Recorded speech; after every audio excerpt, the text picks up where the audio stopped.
এই সমস্ত আহমক আর বিয়াদবদের কারণে আমি আমার রাসূলের সুন্নত ছেড়ে দিব? এই সমস্ত আহমকদের কারণে আমি আমার রাসূলের সুন্নত ছেড়ে দিব? আমার রাসূল বলেছেন, খাবার যখন পড়ে যায় তখন তোমরা ওই খাবারটা উঠিয়ে খাও।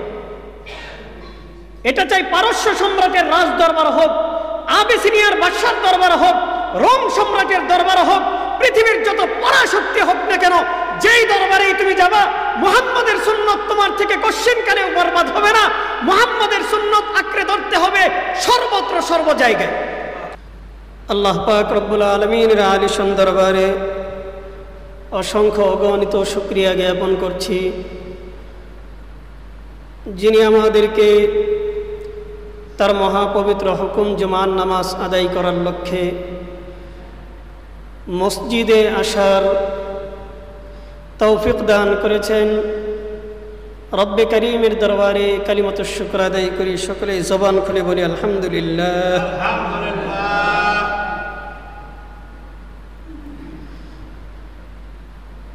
আজ রবিউল আউয়াল মাসের তৃতীয় জুমা। আমরা আলোচনা করছিলাম যে এই মাস হচ্ছে নবীজির জন্মের মাস। রাসূল করিম সাল্লাল্লাহু আলাইহি ওয়াসাল্লাম এই রবিউল আউয়াল মাসে দুনিয়াতে আগমন করেছেন।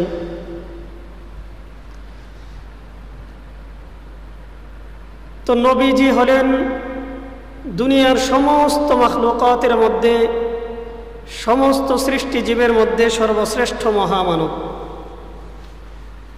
মানব জাতি বলেন, পক্ষীকুল বলেন, কিংবা অন্যান্য যত প্রাণী আছে, সমস্ত প্রাণীর মধ্যে সর্বশ্রেষ্ঠ মহামানব, সমস্ত মানুষের মধ্যে, আম্বিয়ে কেরামের মধ্যে সর্বশ্রেষ্ঠ যিনি, তিনি হলেন কে? রাসূল করিম সাল্লাল্লাহু আলাইহি ওয়াসাল্লাম। তো রাসূলকে ভালোবাসা, রাসূলকে মুহাব্বত করা, এটা আমাদের প্রত্যেকটা ঈমানদার মুমিন মুসলমানের জন্য অপরিহার্য, লাজেম। রাসূলকে ভালোবাসা এটা আমাদের সবার জন্য দায়িত্ব এবং কর্তব্য। যেই ব্যক্তির অন্তরের মধ্যে নবীজির প্রতি ভালোবাসা নাই, ওই ব্যক্তির ঈমান নাই। যেই ব্যক্তির অন্তরের মধ্যে নবীর ভালোবাসা নাই, ওই ব্যক্তির কি নাই? ঈমান নেই। আল্লাহ পাক রব্বুল আলামিন পবিত্র কুরআনুল কারীমে সূরাতুত তাওবার 24 নম্বর আয়াতে ইরশাদ করেছেন। আল্লাহ তাআলা বলেন, কুল, হে নবী, আপনি আপনার উম্মতদেরকে বলে দিন, তাদেরকে জানিয়ে দিন, ইন কানা আবাউকুম ওয়া আবনাউকুম ওয়া ইখওয়ানুকুম ওয়া আজওয়াজুকুম ওয়া আশীরাতুকুম ওয়া আমওয়ালুন ইকতারাফতুমুহা ওয়া তিজারাতুন তাখশাউনা কাসাদাহা ওয়া মাসাকিনু তারদাউনাহা আহাব্বা ইলাইকুম মিনাল্লাহ ওয়া রাসূলিহি ওয়া জিহাদিন ফি সাবিলিহি ফাতারাব্বাসু হাত্তা ইয়াতিয়াল্লাহু বিআমরিহি। আল্লাহ তাআলা বলেন, হে নবী, আপনি আপনার উম্মতকে জানিয়ে দিন, ইন কানা আবাউকুম, যদি তোমাদের পিতা মাতা, ওয়া আবনাউকুম, তোমাদের সন্তান সন্ততি, ওয়া ইখওয়ানুকুম, তোমাদের ভাই, ওয়া আজওয়াজুকুম, তোমাদের স্ত্রী, ওয়া আশীরাতুকুম, তোমাদের বংশ, তোমাদের খানদান, ওয়া আমওয়ালুন ইকতারাফতুমুহা, এবং তোমাদের ধন সম্পদ, যেই সমস্ত সম্পদ তোমরা উপার্জন করেছ, ওয়া তিজারাতুন তাখশাউনা কাসাদাহা, এবং তোমাদের সেই সকল ব্যবসা বাণিজ্য যেগুলো মন্দা যাওয়ার আশঙ্কা তোমরা করো, ওয়া মাসাকিনু তারদাউনাহা, এবং তোমাদের বাসস্থান, যেই সমস্ত বাসস্থানকে তোমরা পছন্দ করো। এই সব কিছু যদি হয়, আহাব্বা ইলাইকুম মিনাল্লাহি ওয়া রাসূলিহি ওয়া জিহাদিন ফি সাবিলি। আল্লাহ, আল্লাহর রাসূল এবং আল্লাহর রাস্তায় যুদ্ধ, এই তিন জিনিস অপেক্ষা যদি তোমাদের কাছে তোমাদের এই সব ভালো পছন্দ হয়, তাহলে ফাতারাব্বাসু হাত্তা ইয়াতিয়াল্লাহু বিআমরি, আল্লাহ তাআলার ফয়সালা আসা পর্যন্ত তোমরা অপেক্ষা করতে থাকো। ইন্নাল্লাহা লা ইয়াহদিল কওমাল ফাসিকিন, আল্লাহ তাআলা কোনো ফাসিক, কোনো পাপী বান্দাকে হিদায়াত দান করেন। তো আল্লাহ তাআলা এই আয়াতের মধ্যে আমাদেরকে যে মেসেজ দিচ্ছেন সেটা হলো যে তোমাদের বাবা মা, ভাই বোন, আত্মীয় স্বজন, সন্তান সন্ততি, পাড়া প্রতিবেশী, তোমাদের ধন সম্পদ, তোমাদের ব্যবসা বাণিজ্য, তোমাদের বাসস্থান, তোমাদের যত কিছু আছে, এই সব কিছুর চাইতে বেশি ভালোবাসতে হবে আল্লাহ, আল্লাহর রাসূলকে এবং আল্লাহর রাস্তায় জিহাদকে। কাকে বেশি ভালোবাসতে হবে? আল্লাহকে ভালোবাসতে হবে, আল্লাহর রাসূলকে ভালোবাসতে হবে, আল্লাহর রাস্তায় জিহাদকে ভালোবাসতে হবে।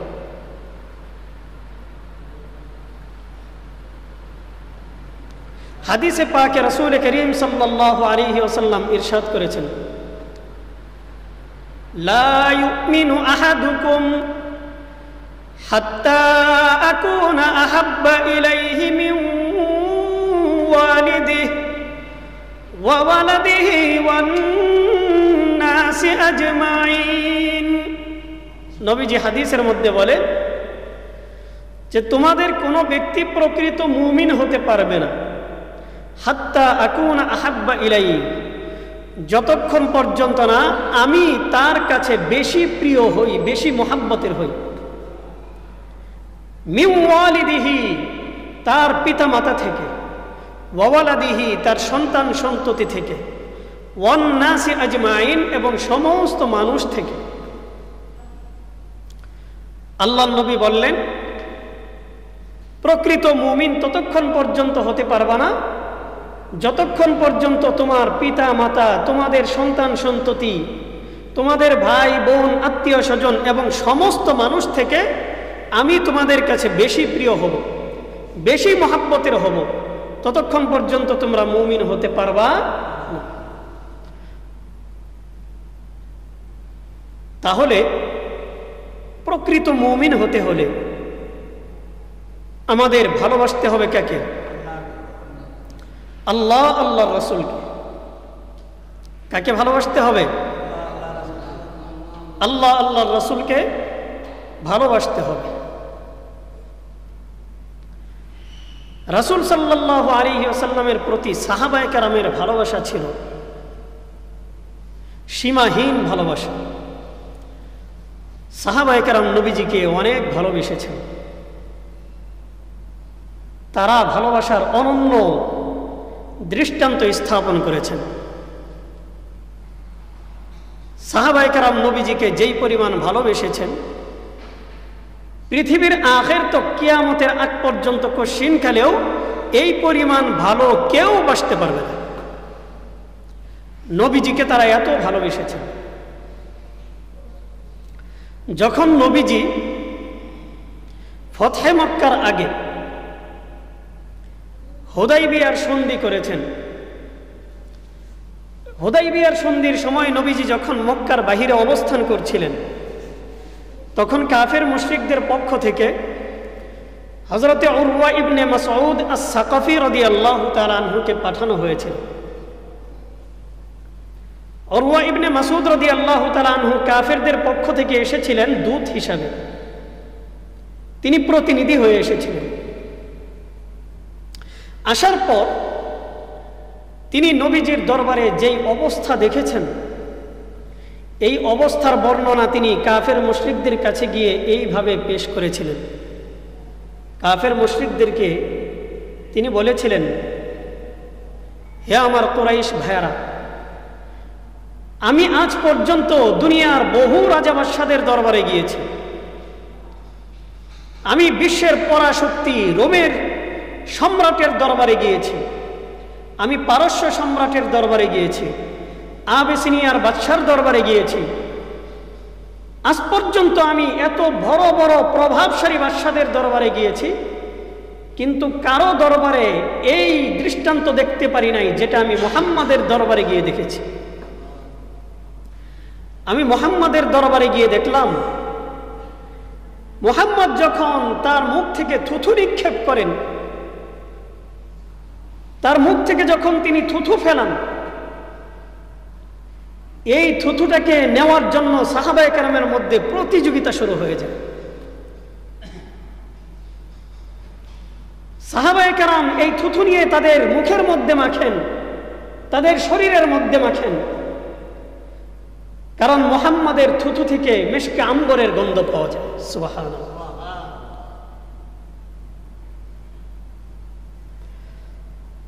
মুহাম্মাদের থুথু তাদের কাছে এত দামি, এত মূল্যবান। মুহাম্মদ যখন ওযু করেন, তখন এই ওযুর পানি নেওয়ার জন্য, ওযুর ব্যবহৃত পানি নেওয়ার জন্য সাহাবায়ে কেরামের মধ্যে প্রতিযোগিতা হয়। মনে হয় যেন তাদের মধ্যে লড়াই শুরু হয়েছে, কে কার আগে নিতে পারে, কে পানি বেশি সংগ্রহ করতে পারে। সাহাবায়ে কেরামের মধ্যে এমন একটা প্রতিযোগিতা শুরু হয়ে যায়। আমি মুহাম্মাদের দরবারে দেখেছি, মুহাম্মদ যখন তাদের সামনে কোনো কথা বলেন, তাদেরকে যখন কোনো একটা আদেশ করেন, এই আদেশটা পালন করার জন্য তাদের মধ্যে প্রতিযোগিতা শুরু হয়ে যায়। মুহাম্মদ যখন তাদের সামনে থাকেন, তারা কখনো কোনো ধরনের উচ্চবাচ্য করেন না, উঁচু গলায় কথা বলেন না। মুহাম্মদকে কষ্ট দেওয়ার মতো কোনো কথা তাদের মুখ থেকে, তাদের জবান থেকে উচ্চারিত হয় না। তারা এমন এক সভ্য জাতি। এমন দৃষ্টান্ত আমি আবিসিনিয়ার বাদশার কাছেও পাই নাই, রোম সম্রাটের কাছেও পাই নাই, পারস্য সম্রাটের কাছেও পাই নাই। পৃথিবীর মহাপরাশক্তি যারা, তাদের কারো দরবারে পাই নাই। আমি যার দরবারে এমন দৃষ্টান্ত পেয়েছি তিনি হলেন কে? মুহাম্মাদুর রাসূলুল্লাহ সাল্লাল্লাহু আলাইহি ওয়াসাল্লাম। হযরতে উরওয়া ইবনে মাসউদ রাদিয়াল্লাহু তাআলা আনহু তিনি বলেন, মুহাম্মাদের যেই বৈশিষ্ট্য, মুহাম্মাদের যেই আওসাফ, যেই গুণাবলী, যেই সিফত, তার এই গুণাবলীতে আমি মুগ্ধ হয়ে গেছি। মুহাম্মাদের প্রেমে আমি আসক্ত হয়ে গেছি। মুহাম্মদ এমন একজন ব্যক্তি, এমন একজন মহামানব, তার দ্বিতীয় কোনো উপমা পৃথিবীর এই ভূপৃষ্ঠের মধ্যে ইতিপূর্বেও আসে নাই, আর ভবিষ্যতেও আসবে।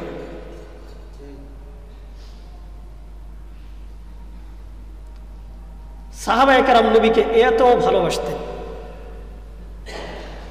একবার নবীজির শরীরের মধ্যে শিঙ্গা লাগানো হলো। শিঙ্গা লাগানো বুঝেন তো? আমাদের বর্তমান সময়ে সেটা হচ্ছে কাপ থেরাপি। কাপ থেরাপি দেয় না? তো নবীজির শরীরের মধ্যে শিঙ্গা লাগানো হলো।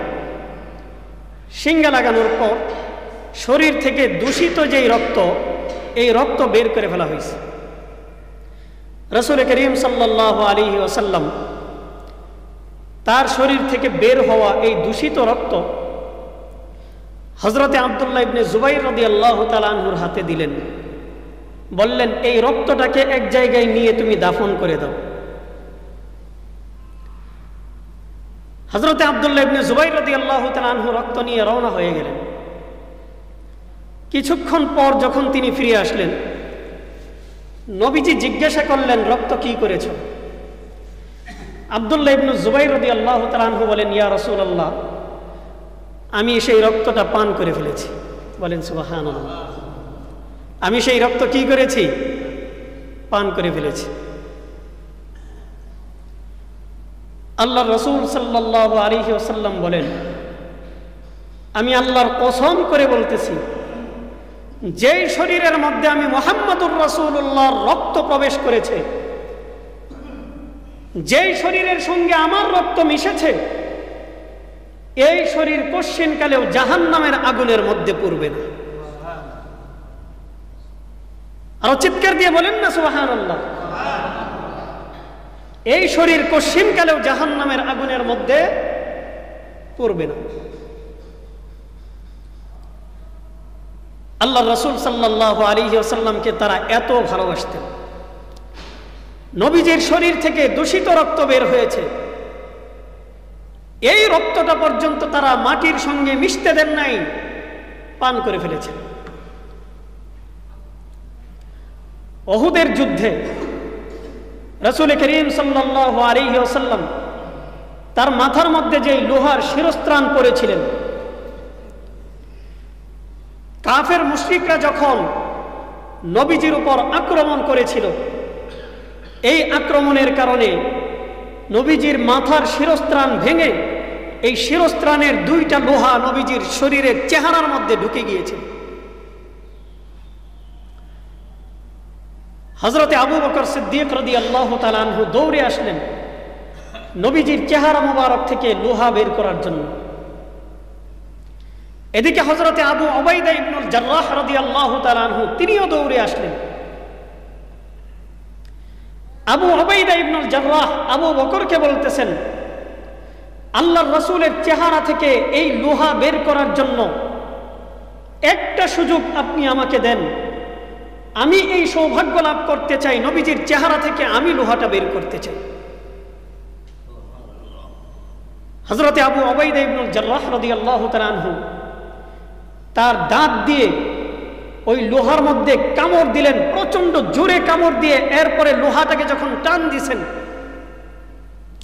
লোহা একটা বের হয়ে আসছে ঠিক, কিন্তু আবু উবাইদা ইবনুল জাররাহ রাদিয়াল্লাহু তাআলা আনহু একটা দাঁত শহীদ হয়ে গেছে, তার দাঁত ভেঙে গেছে।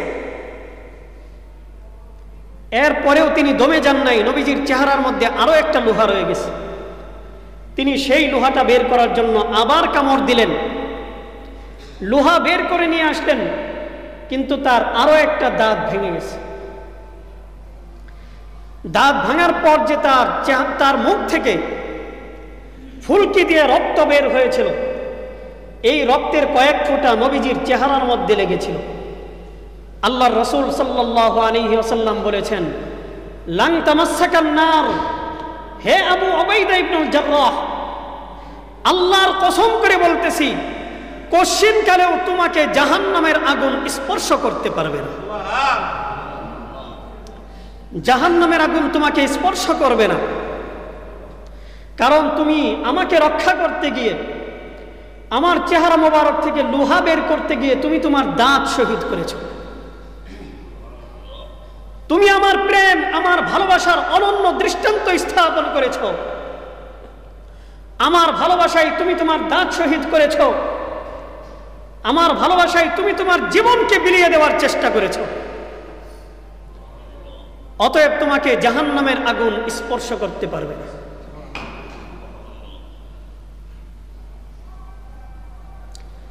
কাফের মুশরিকরা উহুদের ময়দানে মুসলমানদের উপর এত ভয়ানক আক্রমণ করেছিল, চতুর্দিক থেকে তরবারি বর্ষার আক্রমণ, সকলেই দিশেহারা। হযরতে আবু দুজানা রাদিয়াল্লাহু তাআলা আনহু নবীজির সামনে ডাল হয়ে দাঁড়িয়ে গেলেন। আমার শরীরে আঘাত লাগবে লাগুক, আমার নবীর শরীরের মধ্যে যেন একটা ফুলের টোকা লাগতে না পারে, আল্লাহর রাসূলের সামনে তিনি ডাল হয়ে দাঁড়িয়ে গেছেন। নবীজির শরীরের মধ্যে কোনো ধরনের টোকা লাগতে পারবে না। আবু দুজানা রাদিয়াল্লাহু তাআলা আনহু নবীজিকে সামনে রেখে এইভাবে জড়িয়ে রাখলেন। কাফের মুশরিকরা পিছন থেকে আক্রমণ করতেছে, আবু দুজানার পিঠের মধ্যে একের পর এক তরবারি আর বর্ষার আঘাত আসতেছে, তীর নিক্ষেপ হচ্ছে, এই তীরগুলো তার পিঠের মধ্যে বিঁধতেছে। এরপরেও তিনি রাসূলকে ছেড়ে দেন নাই, রাসূলের ভালোবাসায় আসক্ত হয়ে নবীজিকে তিনি ব্যাকআপ করেছেন, নবীজিকে তিনি ট্যাকেল দিয়েছেন। নবীজির শরীরের মধ্যে যেন এক ফোঁটা কোনোভাবেই ফুলের আঁচড় পড়তে না পারে, হযরতে আবু দুজানা ওইভাবে নবীজিকে সেভ করেছেন। যুদ্ধের পর দেখা গেল আবু দুজানার পিঠের মধ্যে প্রায় 70 থেকে 80টা তীর এবং বর্ষার জখম ছিল। চিন্তা করতে পারেন, একজন মানুষের শরীরের মধ্যে 70-80টা তীর বর্ষা যদি লাগে, ওই মানুষটার অবস্থা কি হবে? কি অবস্থা হবে? আল্লাহর রাসূলকে সেফটি দিতে গিয়ে তারা নিজেদের জীবন বিলিয়ে দিতেও কোনো ধরনের পরোয়া করেননি। এমনকি আবু দুজানা রাদিয়াল্লাহু তাআলা আনহু এই জায়গার মধ্যে একটা ভদ্রতা, নবীজির মর্যাদা সম্মানের প্রতিও দৃষ্টি রেখেছেন।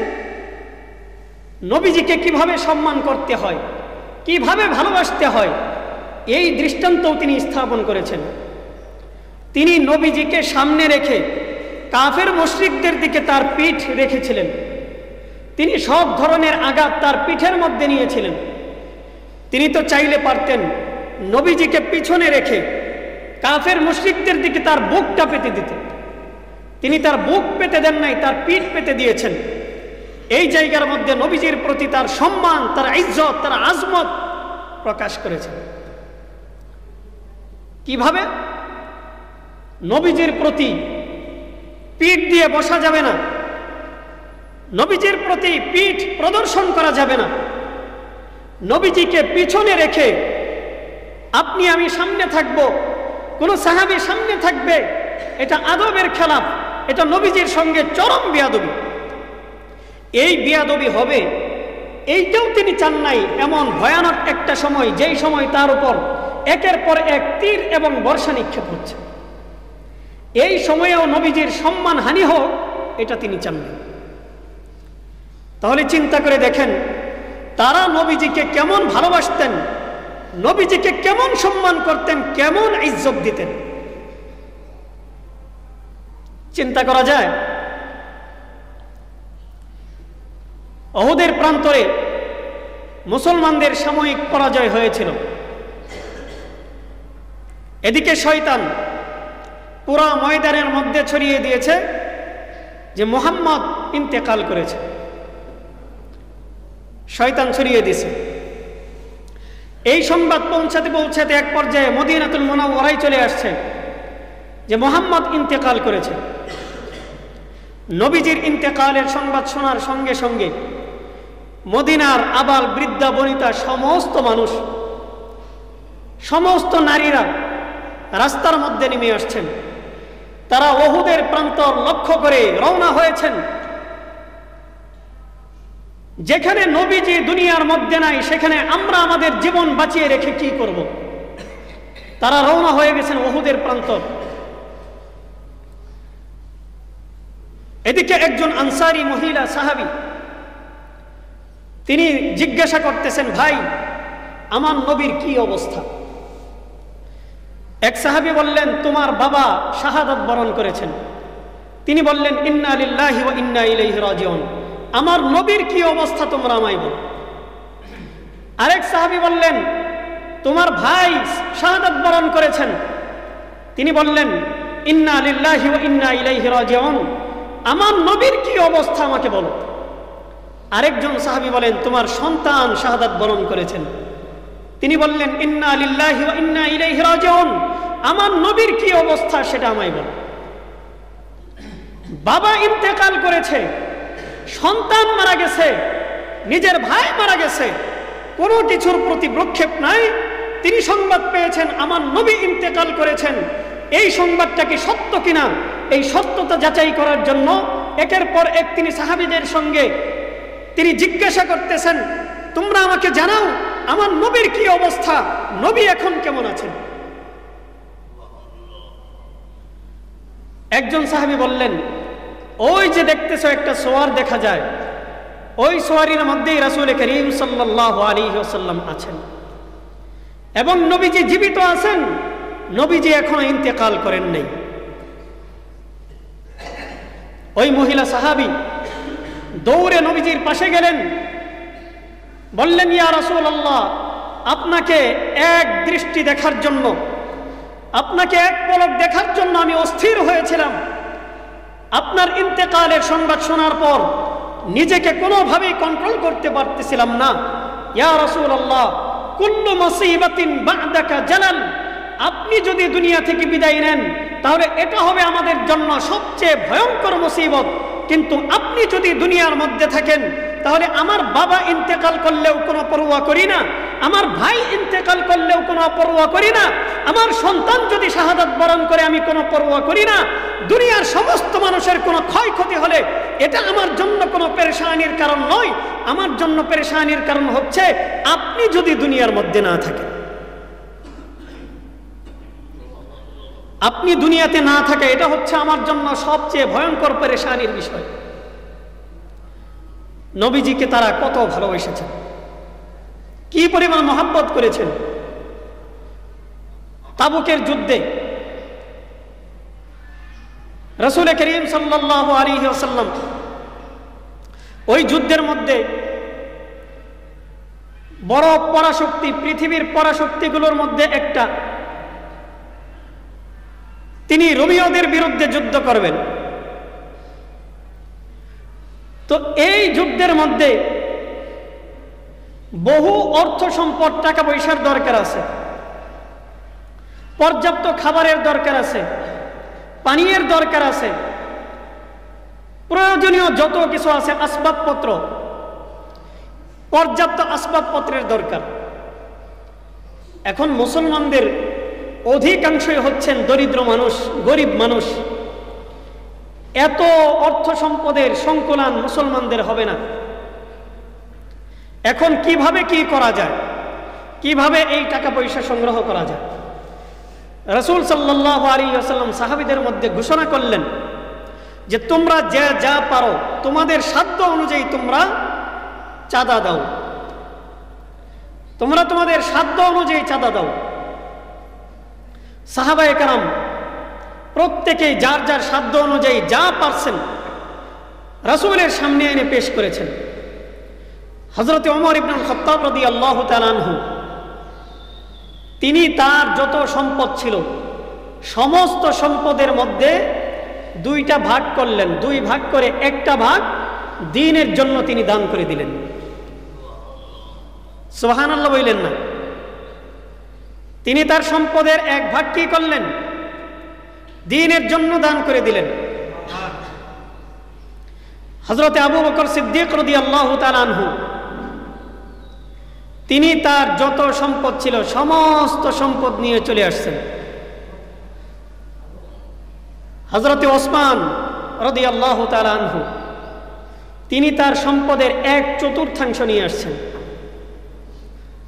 আল্লাহর রাসূল আবু বকরকে জিজ্ঞাসা করলেন, আবু বকর, তুমি তোমার ঘরে কি রেখে এসেছো?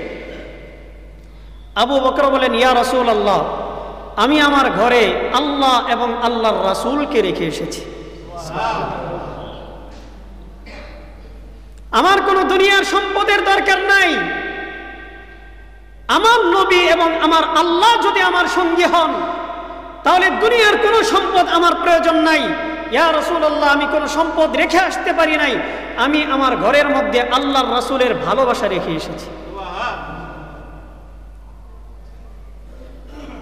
আল্লাহর রাসূল সাল্লাল্লাহু আলাইহি ওয়াসাল্লাম অনেক খুশি হলেন, এত খুশি হলেন যে আল্লাহর কসম করে বলতেছি, যে যুদ্ধের মধ্যে তোমরা স্বতঃস্ফূর্তভাবে দান করতেছ, তোমরা মুসলমানদের অর্থনৈতিকভাবে চাঙ্গা করার জন্য, মুসলমানদের অর্থনৈতিক অবকাঠামো মজবুত করার জন্য তোমরা যেই ফিকির করতেছ, তোমরা তোমাদের যার যার জান মাল আমাদের এই দ্বীন রক্ষার জন্য পেশ করতেছ, আল্লাহর কসম করে বলি এই যুদ্ধের মধ্যে তোমরা কোনোভাবেই পরাজিত হবে না।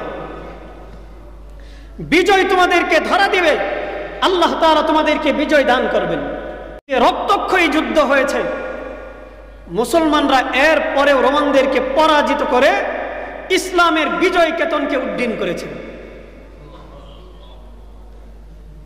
তো সাহাবায়ে কেরামের ভালোবাসা ছিল এমন, নবীজি যখন যা বলতেন তাই তারা করতেন।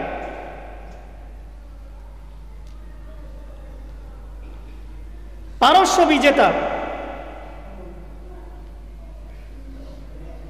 হযরতে হুযায়ফা ইবনুল ইয়ামান রাদিয়াল্লাহু তাআলা আনহু, হুযায়ফা ইবনুল ইয়ামান রাদিয়াল্লাহু তাআলা আনহুর নেতৃত্বে যখন মুসলমানরা পারস্যে আক্রমণ করেছিল, ওই সময় পারস্যের বাদশা সে মুসলমানদের সঙ্গে একটা সমঝোতা করার জন্য, একটা চুক্তি করার জন্য মুসলমানদের একটা প্রতিনিধি দল তার দরবারে ডেকেছিল। হযরত হুযায়ফা ইবনুল ইয়ামান রাদিয়াল্লাহু তাআলা আনহুর নেতৃত্বে একটা প্রতিনিধি দল তারা পারস্য সম্রাটের দরবারে গেলেন। সম্রাট তাদের জন্য শাহী মেহমানদারির ব্যবস্থা করলেন। হুযায়ফা রাদিয়াল্লাহু তাআলা আনহুর সামনে থেকে একটা দানা মাটির মধ্যে পড়ে গেছে। তিনি এই দানাটা উঠানোর জন্য হাত বাড়াইছেন। ঠিক এই মুহূর্তে পাশে থেকে একজন ব্যক্তি তার হাতটাকে ধাক্কা দিয়ে সরিয়ে দিয়েছেন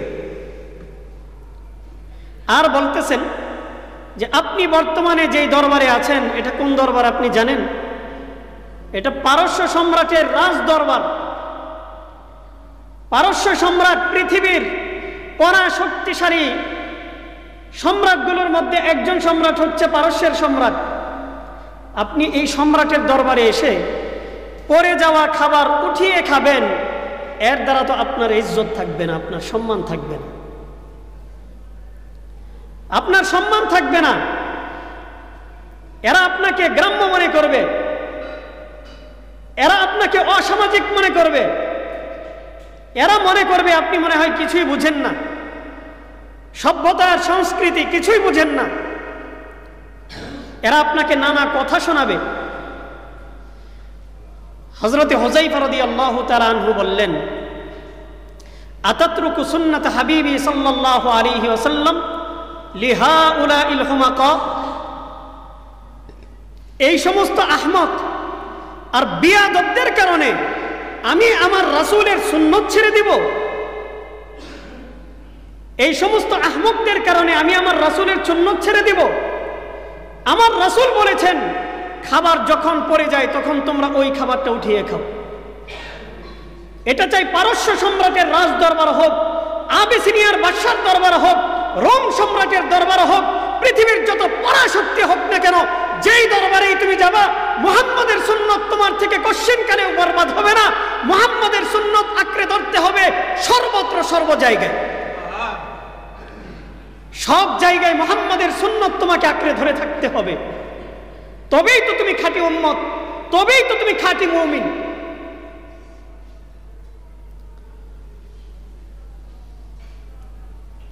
এক রেস্টুরেন্টে একজন হুজুর খাবার খাইতে বসছে।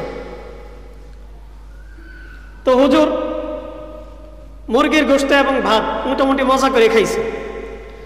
খাওয়ার পর খাবারের শেষে তিনি মুরগির রানের যে হাড্ডি, ওই হাড্ডি আস্তে আস্তে চাবাইতেছেন। এমন সময় পাশের টেবিল থেকে একজন জিজ্ঞাসা করতেছে, হুজুর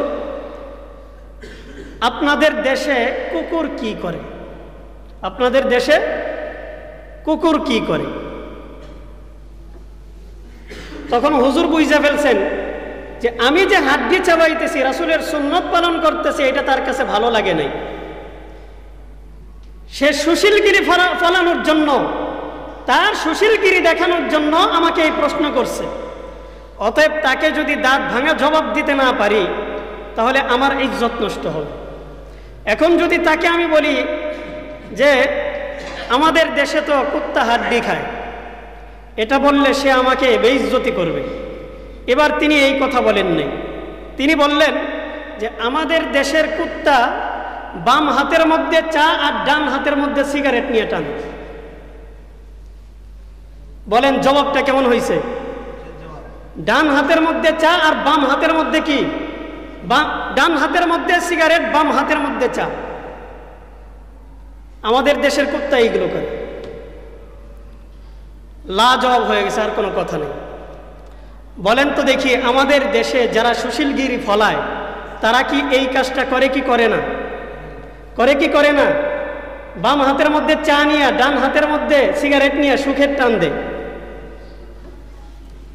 আল্লাহর রাসূল সাল্লাল্লাহু আলাইহি ওয়াসাল্লামের সুন্নত তোমার কাছে ভালো লাগে না, অথচ তুমি সিগারেট ভালো টানতে পারো, সুখের টান। যেই সিগারেটের প্যাকেটের মধ্যেই লেখা আছে যে ধূমপানটা স্বাস্থ্যের জন্য ক্ষতিকর, ধূমপান মৃত্যুর কারণ, এই ধরনের কথা সিগারেটের প্যাকেটের মধ্যে লেখা থাকা সত্ত্বেও আপনি ওইটাই করতেছেন। আপনি আপনার মৃত্যু নিজেই ডাইকে আনতেছেন।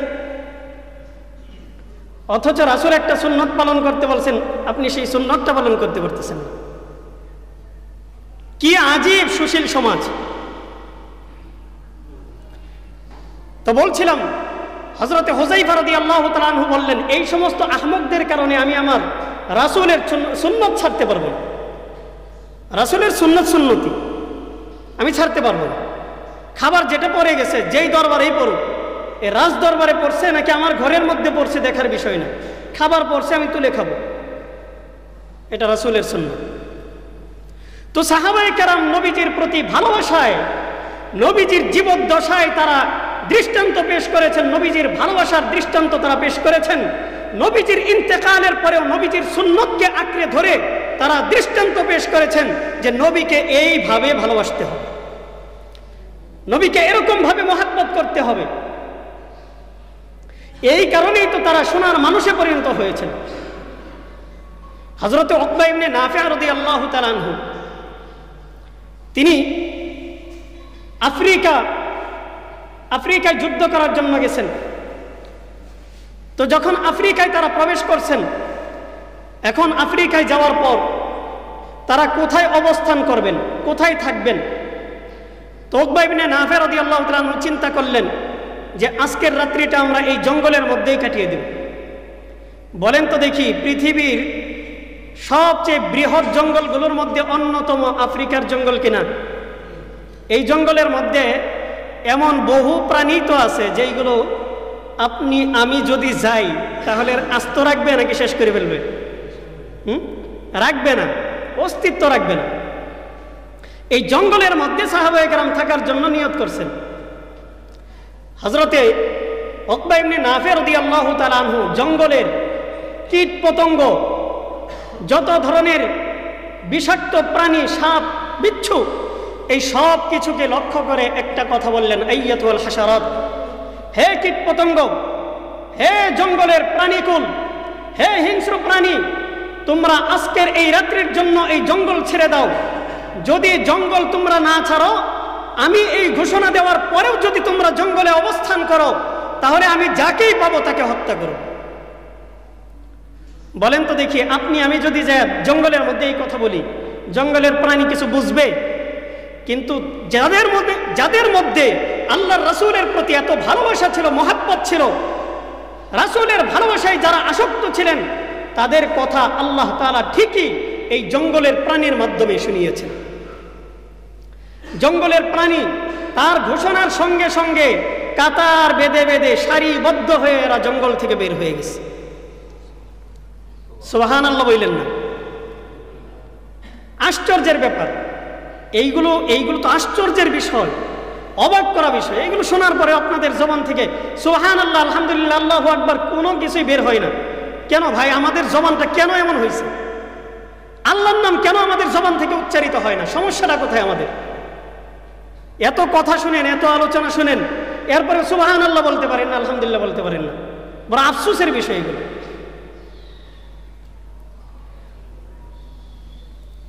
তো সঙ্গে সঙ্গে ওনার ঘোষণা শোনার পর জঙ্গলের সমস্ত প্রাণী এরা জঙ্গল ছেড়ে বের হয়ে গেছে।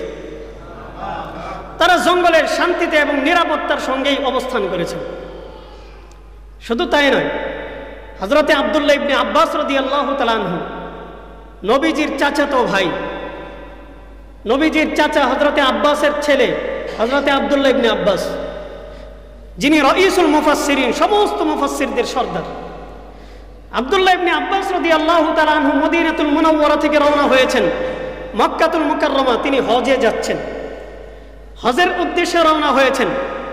পথিমধ্যে তিনি দেখতে পাইলেন একটা পাহাড়ের পাদদেশে কিছু লোক তারা ভিড় জমিয়েছে। তিনি বিষয়টা পর্যবেক্ষণ করার জন্য কাছে গেলেন, গিয়ে জিজ্ঞাসা করলেন, ভাই কি হয়েছে? তখন তারা বললেন যে সামনে একটা বাঘ বসে আছে রাস্তার মধ্যে, এই বাঘটা কোনোভাবেই রাস্তা থেকে সরতেছে না, তাই বাঘের কারণে আমরা সামনে অগ্রসর হতে পারতেছি না। হযরতে আব্দুল্লাহ ইবনে আব্বাস রাদিয়াল্লাহু তাআলা আনহু কোনো ধরনের ভয় ভীতি কোনো কিছুই নাই, সব ভয় ভীতি ঝেড়ে ফেলে তিনি সরাসরি বাঘের সামনে গেলেন, গিয়া বলতেছেন, আইয়ুহাল আসাদ নাহনু আসহাবি মুহাম্মাদিন সাল্লাল্লাহু আলাইহি ওয়াসাল্লাম, হে বাঘ, আমরা রাসূল করিম সাল্লাল্লাহু আলাইহি ওয়াসাল্লামের সাহাবী। এই কথা বলে তিনি বাঘের কানটার মধ্যে এইভাবে ধরছেন, বাঘের কানের মধ্যে কি করছেন, এইভাবে ধরছেন, দইরা টান দিয়ে এরপরে বাঘটাকে রাস্তার সাইডে নিয়ে আসছেন। চিন্তা করে দেখেন, আপনি যখন বাঘের কান ধরতে যাইবেন তখন আপনাকে আস্ত রাখবে? হযরতে আব্দুল্লাহ ইবনে আব্বাস বাঘের কানের মধ্যে ধইরা বাঘটাকে রাস্তার মাঝখান থেকে সাইডে নিয়ে আসছেন। এরপরে সবাইকে বললেন, যান, আপনারা চলে যান।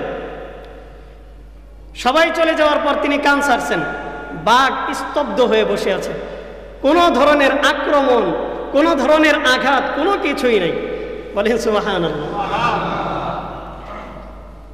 এটা আল্লাহর রাসূলের সাহাবীদের বৈশিষ্ট্য।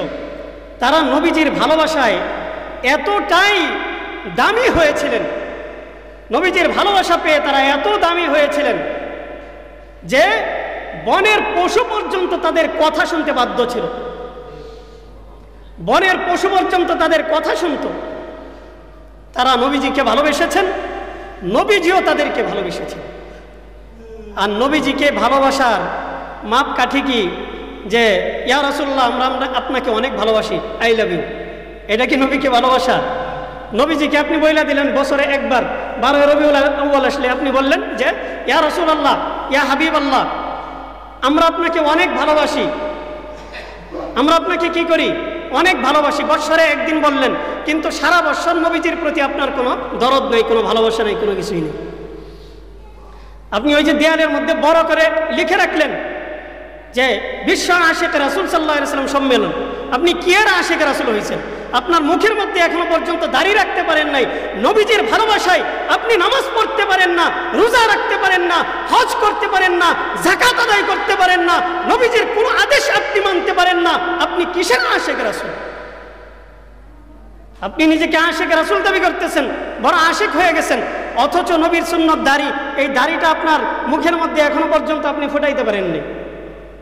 কে এর ভালোবাসা এগুলো? এসব ভালোবাসার নামে ছলনা বাদ দেন। অন্ততপক্ষে রাসূলের ভালোবাসায় আমরা আমাদের এই মুখের মধ্যে দাড়িটা রাখি, মানুষ যেন চিনতে পারে, হ্যাঁ, এরা হচ্ছে মুসলমান, এরা মুসলমান। শিআরে ইসলাম এদের চেহারার মধ্যে আছে। এই চেহারার মধ্যে দাড়ি থাকা, এটা হচ্ছে ইসলামের শিআর, ইসলামের নিদর্শন। আজকে রাস্তাঘাটে চলতে গেলে অনেক সময় অনেক মানুষকে দেখে চেনা যায় না যে এই মানুষটাকে আসলে মুসলমান নাকি হিন্দু, মুসলমান নাকি অন্য কোনো ধর্মের। এই মানুষটাকে আপনি কনফিডেন্স দিয়ে যে সালাম দিবেন, এই সালামটাও দেওয়া যায় না। অনেক সময় অনেকে অনেক কথাই বলে যে হুজুর রাস্তা দিয়ে যায় কিন্তু সালাম দেয় না। কিন্তু আপনি আপনার চেহারার দিকে একবার আয়না ধরেন না, যে চেহারার মধ্যে এখনো পর্যন্ত আপনি দাঁড়িয়ে রাখতে পারলেন না, আপনি যে মুসলমান, হুজুর কেমনে বুঝবে? তো অনেক মানুষ এমন হয়, কেউ মনের মধ্যে কষ্ট নিয়েন না, কাউকে কষ্ট দেওয়ার জন্য কথাটা বলতেছি না, যে এমন ঘটনা অনেক সময় ঘটে, অনেক সময় ঘটে যে চেহারার মধ্যে দাঁড়িয়ে নাই, এমন অবস্থা যে মুসলমান নাকি হিন্দু এটা তারতম্য করা, পার্থক্য করাই কঠিন হয়ে যায়। তো এই মানুষটাকে সালাম দিবে কেমনে? আর ইসলামী শরীয়তের মধ্যে তো বিধর্মীদেরকে সালাম দেওয়ার কোনো নিয়ম নাই। নিয়ম আছে? বিধর্মীদেরকে সালাম দেওয়া যায়, বিধর্মীদেরকে তো সালাম দেওয়া যায় না। এখন আমি যদি তারতম্যই করতে না পারি কে মুসলমান কে হিন্দু, হ্যাঁ আলহামদুলিল্লাহ অনেক মুসলমান যারা দাঁড়িয়ে রাখে না কিন্তু নামাজ পড়ে, তারা মসজিদে আসে, ইমাম সাহেবের সামনে পড়ে, তাদেরকে তো দেখলে অবশ্যই বোঝা যায়, জানা যায় যে তারা মুসলমান, কারণ এই মানুষগুলো তো নামাজ পড়ে, নামাজি। তো যারা নামাজি তাদের কথা ভিন্ন, যেই মানুষগুলো নামাজেও আসে না আবার দাড়িও রাখে না, নামাজেও আসে না আবার কি করে না, দাড়িও রাখে না, এই মানুষগুলোকে চিনতে গেলে অনেক কষ্ট হয়। আল্লাহ পাক রব্বুল আলামিন নবীজির যে প্রকৃত ভালোবাসা, নবীজিকে ভালোবাসার মাপকাঠি হচ্ছে নবীজির সুন্নতকে আঁকড়ে ধরা, নবীজির সুন্নত মেনে চলা, কোরআন সুন্নাহ অনুযায়ী নিজের জীবন পরিচালনা করা, এটাই হচ্ছে নবীজিকে ভালোবাসার মাপকাঠি। আল্লাহ তাআলা কোরআনুল কারীমে বলছেন, কুল ইন কুনতুম তুহিব্বুনাল্লাহ, তোমরা যদি আল্লাহকে ভালোবাসতে চাও, ফাত্তাবিউনি ইউহিব্বুকুমুল্লাহ, তাহলে আমাকে অনুসরণ করো, অর্থাৎ নবীকে অনুসরণ করো। নবীকে অনুসরণ করা আল্লাহকে ভালোবাসা। আর নবীজি হাদিসের মধ্যে বলেছেন যে মান আহাব্বা সুন্নতি ফাকাদ আহাব্বানি ওয়া মান আহাব্বানি কানা মাই ফিল জান্নাহ। যেই ব্যক্তি আমার সুন্নতকে ভালোবাসবে ওই ব্যক্তি আমি নবী মুহাম্মদুর রাসূলুল্লাহকে ভালোবাসবে, আর যেই ব্যক্তি আমাকে ভালোবাসবে ওই ব্যক্তি আমার সঙ্গে জান্নাতে প্রবেশ করবে। অতএব আল্লাহ পাক রব্বুল আলামিন আমাদেরকে যেন নবীজির ভালোবাসায় প্রেমিক হওয়ার তৌফিক দান করেন। নবীজির দিক নির্দেশনা, নবীজি যেই পথ পদ্ধতি আমাদেরকে বাতলে দিয়েছেন, এই পথ এবং পদ্ধতি অনুসরণ করে আমাদেরকে ইসলামী শরীয়তের উপর পূর্ণাঙ্গ অটল এবং অবিচল থাকার তৌফিক দান করেন। আমিন। ওয়া আখিরু দাওয়ানা আলহামদুলিল্লাহি রাব্বিল আলামিন।